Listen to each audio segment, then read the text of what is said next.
3 Jahren. Vor 3 Jahren, 2016. Aber wir haben eigentlich direkt angefangen.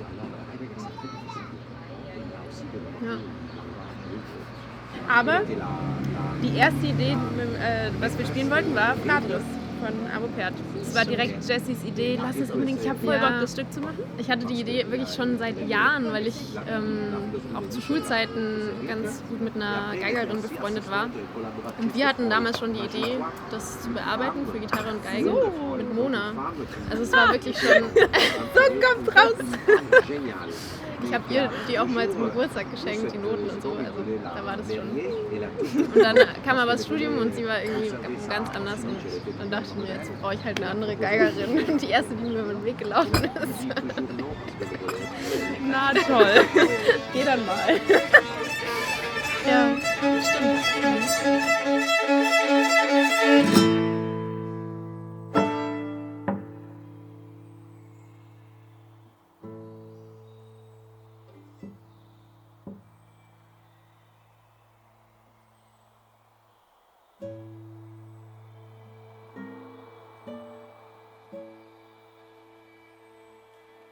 Ja, ich habe es neulich zu Jessie gesagt, ich habe irgendwie mittlerweile so eine ganz eigene Art entwickelt, wenn ich mit Gitarre zusammenspiele und ich mag das auch total gerne, weil es so ein ganz eigener Klang ist und ja, es ist irgendwie eine Bereicherung, weil so spiele ich halt nie, wenn ich halt irgendwie mit anderen Streichern spiele und ja.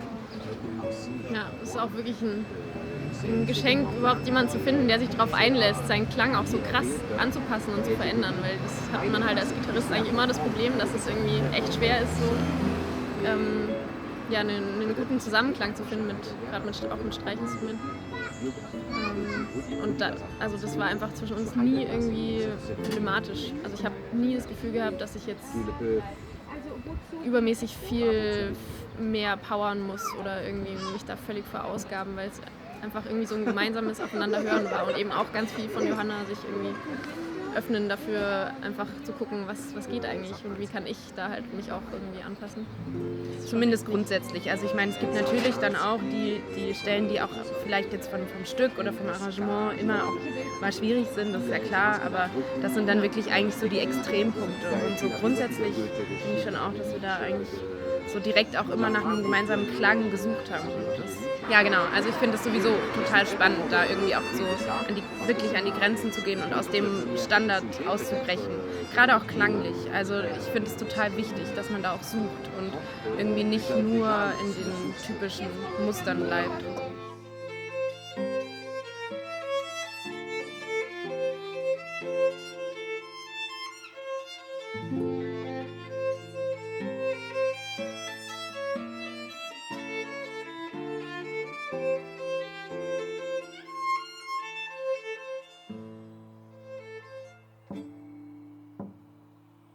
Also Fratris ist halt, Pert sagt, glaube ich, auch selbst über das Stück, dass es eigentlich nicht an eine bestimmte Besetzung gebunden ist, sondern dass die Musik für sich steht und unabhängig ist von einem instrumentalen Timbre.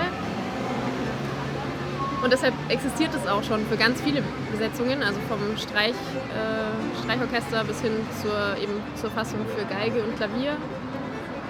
Und eben, es gibt aber auch eine Bearbeitung von Barueco für Gitarre und Streichorchester oder Streichensemble, wo die Gitarre den Solopart spielt. Und wir haben uns gedacht, es wäre vielleicht eine Idee, das einfach auch zu kombinieren. Also die Solostimme aufzuteilen zwischen den beiden Instrumenten, dass abwechselnd die Geige und die Gitarre den Solopart übernehmen und dadurch man irgendwie guckt, was passiert da mit der Rollenverteilung auch zwischen den Spielern. Es bedeutet aber halt auch, dass die Geige dann die Akkorde spielt, die drunter liegen unter der Solostimme. Und da wurde es lang nicht so schön. Wurde sehr schnell sehr absurd, wenn dann die Geige irgendwie versucht mit 4 Fingern alle Seiten zu pitzen und aber daneben die Gitarre sitzt, die halt einmal so macht und ja. Ja, vor allem das Lustige ist auch, wenn man irgendwie mit 3 Fingern so Akkorde pitzt. Es klingt alleine erstmal gar nicht so schlecht, aber also der Nachklang ist halt viel geringer als bei der Gitarre, weil das Instrument ja überhaupt nicht dafür ausgelegt ist. Und dann war das immer so dück und dann war der Klang einfach weg und diese Akkordstimme, die soll ja eigentlich immer weitergehen und es war Aber ich finde eigentlich trotzdem die Vorstellung ganz schön, dass da das letzte Wort noch nicht gesprochen ist und dass die Bearbeitung sich trotzdem irgendwie weiterentwickeln kann und wir einfach mal gucken, was so passiert. Also jetzt für den Moment war das, glaube ich, irgendwie eine ganz gute Entscheidung, doch diese klassische Aufteilung zu versuchen und mal schauen, was sich da noch ergibt.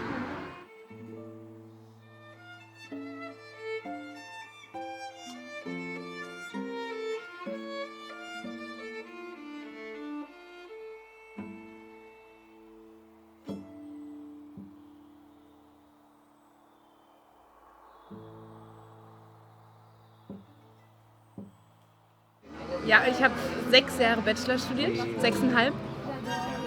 Was? Ja, also ich habe in Weimar angefangen, dann war ich 2 Jahre in Zürich, dann war ich 2 Jahre in Graz und wurde halt immer zurückgestuft und habe irgendwie so gedacht, es ist richtig geil, sein Studium so lang wie möglich zu ziehen. Was sich im Endeffekt als nicht so eine gute Idee herausgestellt hat. Also die letzten 2 Jahre in Graz habe ich total gelitten mit den ganzen Nebenfächern, die ich noch machen musste. Und die haben mir so viele Sachen nicht anerkannt mit Orchesterspielen und so. Also wir hatten ein Konzert in Spanien, was dann in dem Orchesterprojekt lag, was ich spielen musste, weil ich sonst meinen Abschluss nicht gekriegt hätte. Und dann bin ich irgendwie nachts nach einer Probe um 10 nach München an den Flughafen gefahren und dann am nächsten Morgen um 5 nach Spanien geflogen. Dann haben wir da abends das Konzert gespielt. Und dann bin ich direkt wieder zurück und hatte am nächsten Tag die nächste Probe. Also, und da gibt es auch keine Freistellungen und Sachen, das ist alles so richtig bescheuert gewesen.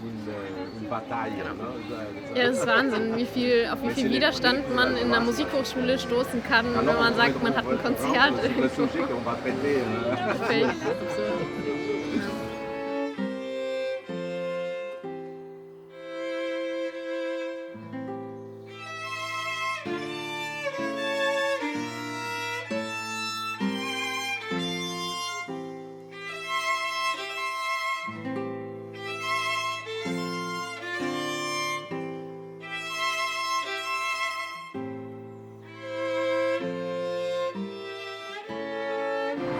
Also ich habe jetzt gerade über mein Doktorat den Bereich künstlerische Forschung ein bisschen entdeckt. Der ist grundsätzlich sehr neu, aber ich finde es trotzdem erstaunlich, wie wenig man damit in Berührung kommt, so normalerweise. Es war eigentlich echt ein Zufall bei mir. Und für mich ist das einfach eine ganz spannende Kombination aus künstlerisch neue Wege gehen und das aber gleichzeitig auch auf einer Ebene zu reflektieren, die einfach darüber hinausgeht, wer jetzt wie das Aguado Rondo spielt. So, also ja, und das finde ich gerade total spannend und ich komme damit auch mit wahnsinnig spannenden Leuten in Kontakt. Einfach mit eben auch Musikern außerhalb der Gitarrenszene, was ich total erfrischend finde und wofür ich sehr dankbar bin. Sorry. Nee, aber es kam gerade mit dem erfrischend so ein Wind. Das fand ich total gut. Genau, ja. Habe ich extra so geplant. Und ja, und kann eben vor allem ganz viel Kammermusik machen mit anderen Musikern, anderen Instrumentalisten und lernen mein eigenes Spiel dadurch ganz anders kennen, habe einen ganz anderen Blick auch auf die Gitarre und auf das, was eben so in der Szene oder in der klassischen Gitarrenszene vor allem passiert. Ja. Und bin mal gespannt, wo das hingeht.